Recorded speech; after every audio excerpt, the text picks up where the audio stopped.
Ρεφερί, θα πνίξουν μέσα και θα τσακλαρίζουν ποτά πια. Πάμε τοπικό. Ειδήσεις, ρεπορτάζ, βαθμολογίες, συνεντεύξεις και ό,τι άλλο επιθυμεί να ακούει ένας τοπικάκιας της Βιωτίας.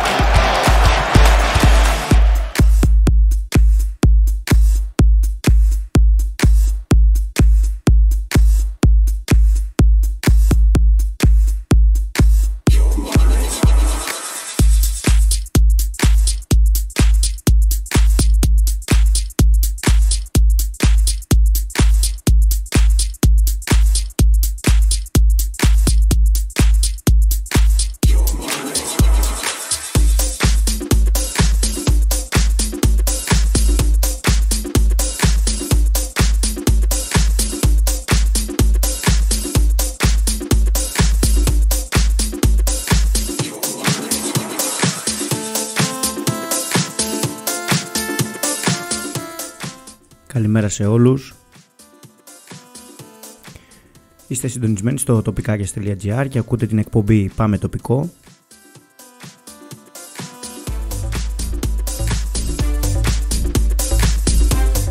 Στο μικρόφωνο είναι ο Νίκος, ο οποίος θα σας κρατήσει συντροφιά για την επόμενη μία ώρα.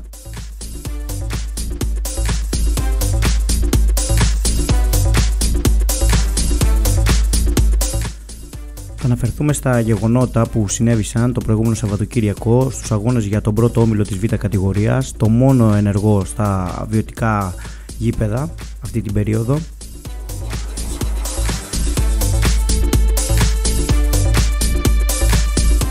Αν μας έλεγε κάποιος ότι 14 Μαΐου και θα θέλαμε ακόμη 3 αγωνιστικές για να ολοκληρωθεί το πρωτάθλημα, θα τον θεωρούσαμε τρελό.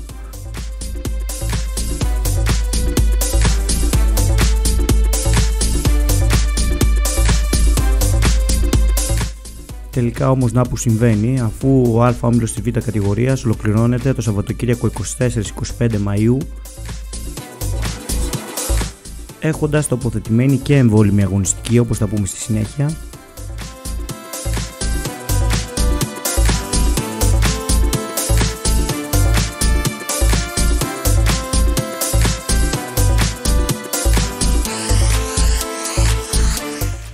Πολύ πιο εύκολο το έργο στη σημερινή εκπομπή, καθότι έχουμε μόνο 5 ρεπορτάζ.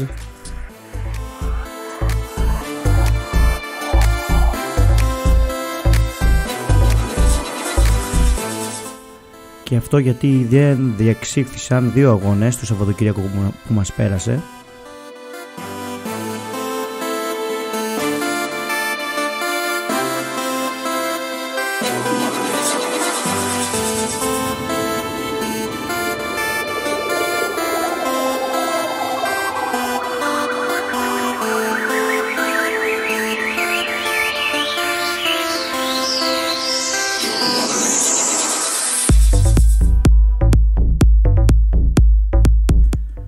Από τη μία λοιπόν ο νέος ΠΑΟ Κυριακείου και ο Αθλητικός Σύλλογος Χωστίων δεν αγωνίστηκαν, καθότι τα Χώστια έχουν αποσυρθεί από το πρωτάθλημα εδώ και κάποιες αγωνιστικές και ελπίζουμε να επανέλθουν του χρόνου.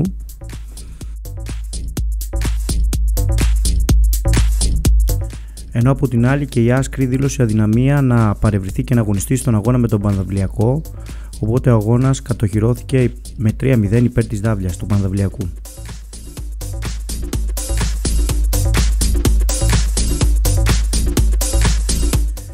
Οι άλλοι αγώνες διεξήχθησαν κανονικά, 2 έγιναν το Σάββατο και 3 την Κυριακή και σε αυτούς αναφερθούμε στα σημερινά ρεπορτάζ.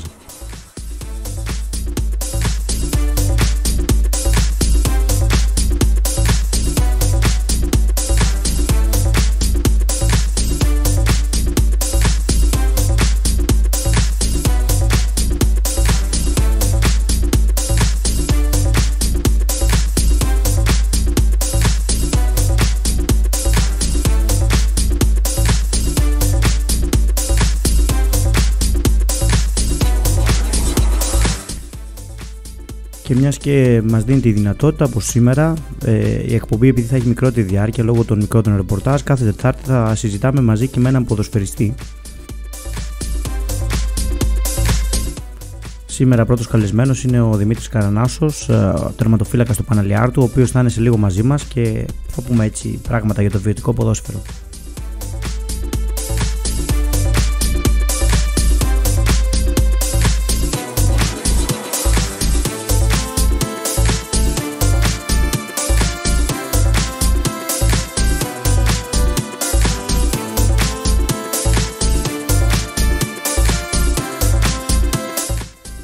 Πάμε να ξεκινήσουμε λοιπόν την αναφορά των ρεπορτάζ από την πρωτοπόρο Νίκη Λαφιστίου, η οποία το Σάββατο 10 Μαΐου φιλοξενήθηκε στον Άγιο Γεώργιο από τον τοπικό πανηγυρικό σε ένα ντέρμπι, έτσι τοπικό ντέρμπι ανάμεσα σε δύο ομάδες καλές.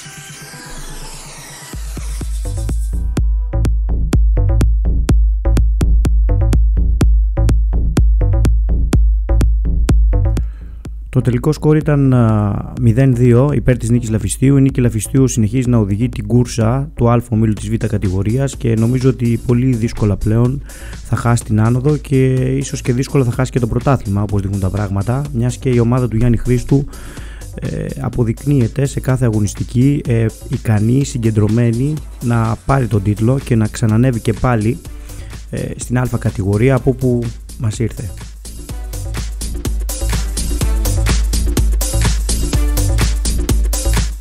Από την άλλη, ο Πανηγυρικός μετά από ένα σερί πολύ καλών παιχνιδιών με πάρα πολλές νίκες, τις τελευταίες δύο αγωνιστικές έχει κάνει 2 ήττες με τον τρίτο του ομίλου την προηγούμενη αγωνιστική, τον Άγιο Δημήτριο, και με τον πρωτοπόρο Νίκη Λαφιστίου, παίζοντας όμως καλό ποδόσφαιρο κατά γενική ομολογία και προσπαθώντας έτσι να βγάλει τον καλύτερο αυτό του στο γήπεδο. Συγχαρητήρια και στην ομάδα του κ. Νταλιάνη, γιατί πραγματικά έχει ανακάμψει και έχει επιστρέψει το πρωτάθλημα δυναμική, ειδικότερα στο δεύτερο γύρο.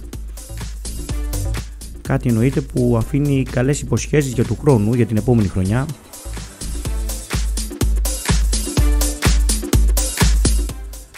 Στα του αγώνα τώρα να πούμε ότι ήταν ένα αρκετά ανταγωνιστικό παιχνίδι ανάμεσα στις δύο ομάδες, με ευκαιρίες και από τις δύο πλευρές. Τελικά όμως η Νίκη Λαφιστίου λίγο πριν την εκπνοή, στο 81 και στο 89, θα καταφέρει να σκοράρει 2 φορές με τον νεαρό ζωγράφο και να κάνει έτσι το 0-2, παίρνοντας ένα χρυσό τρίποντο στο κυνήγι του τίτλου.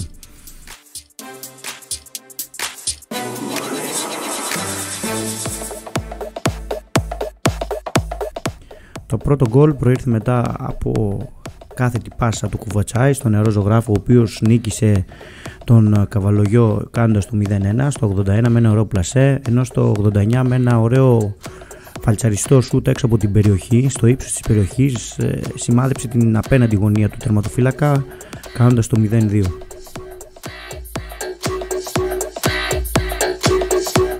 Έτσι λοιπόν η Νίκη Λαφιστίου συνεχίζει να οδηγεί την κούρσα με 58 βαθμούς, ενώ ο Πανηγυρικός είναι 7ος με 35.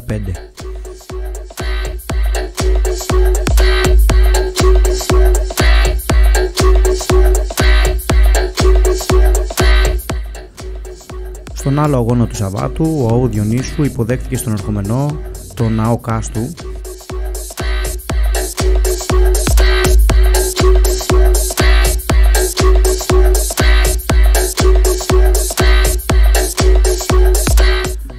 Σε έναν αγώνα ο οποίος κρίθηκε από τα πρώτα λεπτά, μιας και στο 10ο λεπτό το σκορ ήταν 2-0 ήδη, και μετά πήγε σε πολύ χαλαρούς ρυθμούς και από τις δύο ομάδες. Γενικότερα καλό κλίμα σε ένα ενδημοτικό ντέρμπι ανάμεσα σε ομάδες οι οποίες εμφανίστηκαν τα τελευταία χρόνια στην κατηγορία. Θα έλεγα πως εμείς στο Διόνυσο δεν απειληθήκαμε ιδιαίτερα από την ομάδα του Κάστρου, ενώ απειλήσαμε αρκετά, χωρίς όμως να καταφέρουμε κάτι παραπάνω από το 2-0.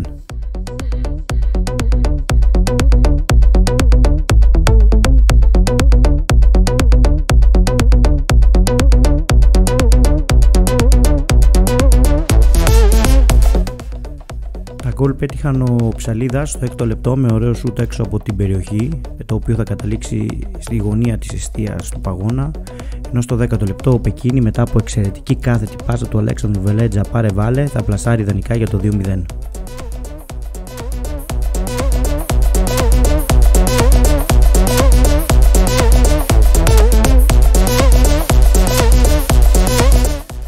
Με αυτή τη νίκη ο Διόνυσος συνεχίζει στην 4η θέση του βαθμολογικού πίνακα με 43 βαθμούς, ενώ το Κάστρο παραμένει στη 12η θέση με 18.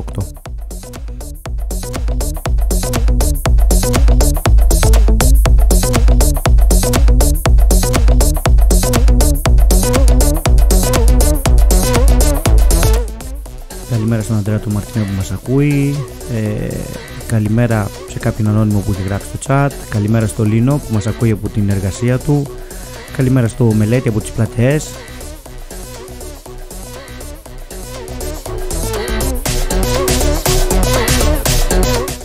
Ο Λίνος βλέπω έχει και το κοινό του, λέει, γιατί δεν είναι στην εκπομπή, γιατί εργάζεται. Τζίμα, γύρνα πίσω ή έστω τηλεφώνα.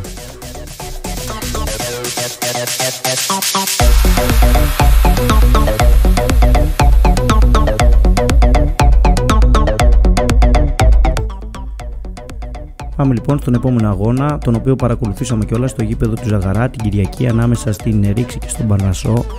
Έναν αγώνα χωρίς ιδιαίτερο βαθμολογικό ενδιαφέρον.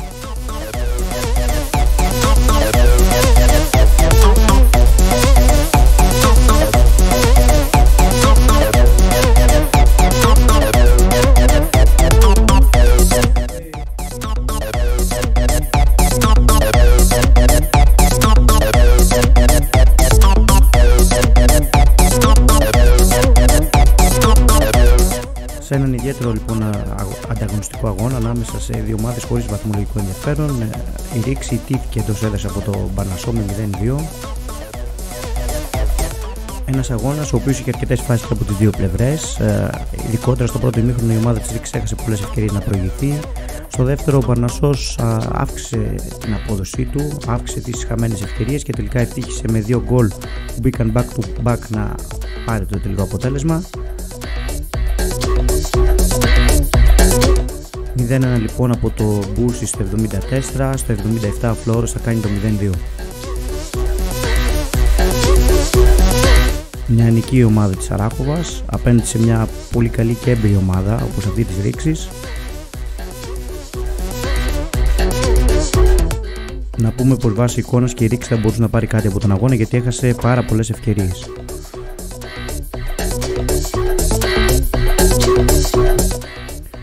Με αυτή τη νίκη λοιπόν η ομάδα του Παρνασσού παραμένει στην ένατη θέση με 27 βαθμούς ενώ η Ρήξη είναι ουραγός με 11.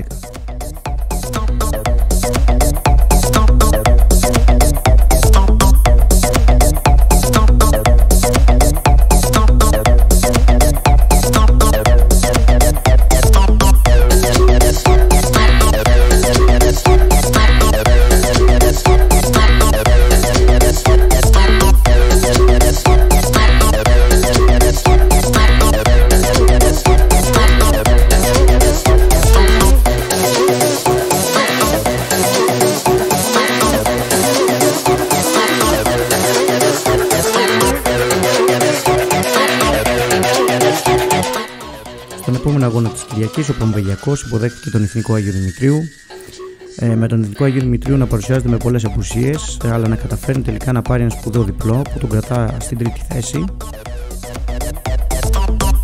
και κυρίως στο κυνήγι της ανόδου. Η ομάδα του Βασίλη Κούβλια προηγήθηκε στο 6ο λεπτό με τον Γαλάνη και στο 20ο λεπτό ο Χαρίσης με πέναλτι έκανε το 0-2. Ο Χατζίνας με ωραίο σούτ έξω από την περιοχή μείωσε λίγο πριν το τέλος του ημιχρόνου σε 1-2 και ο Χαρίσης το 90 με ένα γκολ αλλά Τζιοβάνι που πέρασε τον αμυντικό με τα κουνάκι και έσκαψε την μπάλα πάνω από τον τερματοφύλακα σημείωσε το 1-3, ένα γκολ ιδιαίτερης ομορφιάς.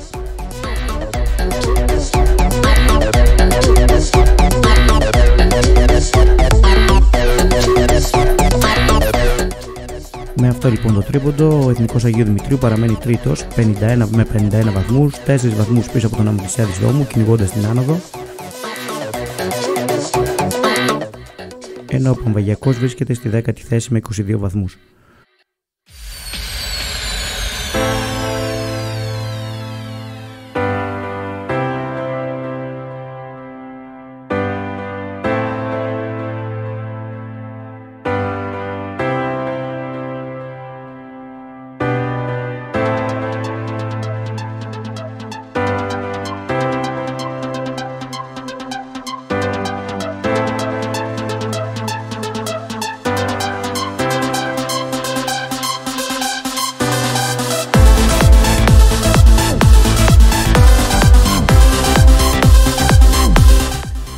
Και το τελευταίο ρεπορτάζ λοιπόν αυτής της αγωνιστικής, ο Υψηλάτης υποδέχθηκε τον Αμβρισιάδη Στόμου στην έδρα του, ιτήθηκε με 1-4 από την δεύτερη ομάδα της κατηγορίας. Ο Αμβρισιάς φουλάρει για την άνοδο και βέβαια και έχει και μαθηματικές ελπίδες για να κερδίσει το πρωτάθλημα. σε έναν αγώνα ο οποίος με βάση τις δηλώσεις των προπονητών ήταν περισσότερο αμφίροπος από ό,τι δηλώνει το τελικό σκορ. Η ομάδα του Ypsilanti έχασε αρκετές ευκαιρίες και αν και προηγήθηκε στο σκορ, τελικά δεν κατάφερε να σημειώσει περισσότερα από ένα γκολ, έτσι μοιραία ιτήθηκε από μια έμπειρη ομάδα.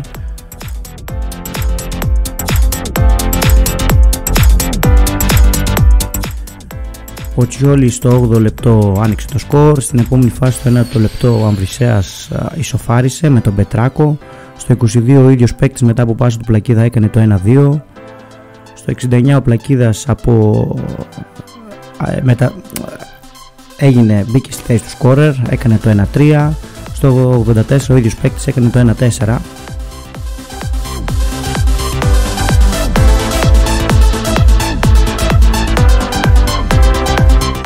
Αν διαβάσετε το ρεπορτάζ θα δείτε πως ο Ypsilanti είχε πάρα πολλές ευκαιρίες και θα μπορούσε να έχει σημειώσει και άλλα γκολ.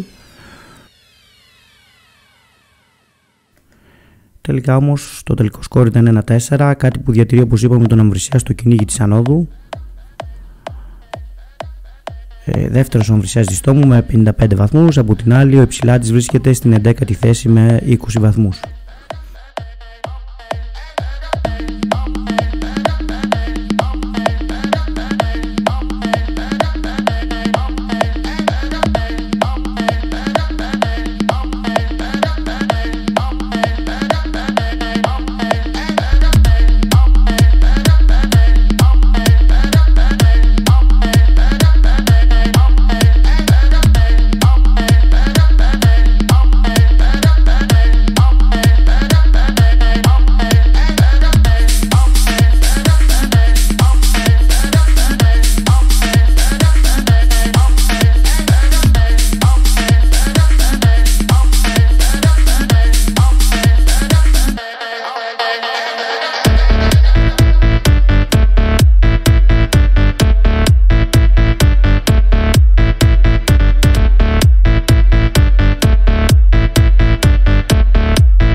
Η βαθμολογία λοιπόν όπως διαμορφώνεται σήμερα στον πρώτο όμιλο της Β' κατηγορίας: πρώτη νίκη Λαβιστού με 58, δεύτερος ο Αμβρισέας με 55, τρίτος ο Εθνικός Αγίου Δημητρίου με 51, τέταρτος ο Διόνυσος με 43, πέμπτος ο Πανδαυλιακός με 38, έκτη η Άσκα με 37, έβδομος ο Πανηγυρικός με 35, όγδοο του Κυριάκη με 34, ένατη Αράχου με 27, δέκατος ο Πανβαγιακός με 22, εντέκατος ο Ypsilanti με 20, δωδέκατο του Κάστρο με 18, 13 τα Χώστια τα οποία έχουν αποσυρθεί με 12 βαθμούς και 14η η Ρήξη με 11 βαθμούς.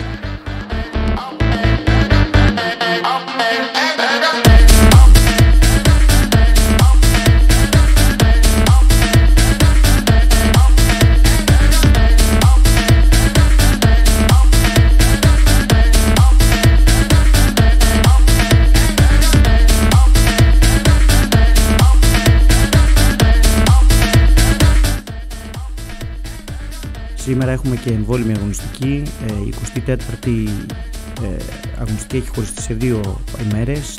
Η μισή θα πραγματοποιηθεί σήμερα 14 Μαΐου και η άλλη μισή αγωνιστική την επόμενη Τετάρτη 21 Μαΐου. Σήμερα λοιπόν στο γήπεδο της Ζαγαρά η Νίκη Λαφιστίου θα αντιμετωπίσει τον Πανβαγιακό, ο Αμβρησέας Διστόμου θα υποδεχθεί τον Διόνυσο στο Δίστομο και ο Πανγεωργικός θα υποδεχθεί στην έδρα του τον Πανβαγιακό.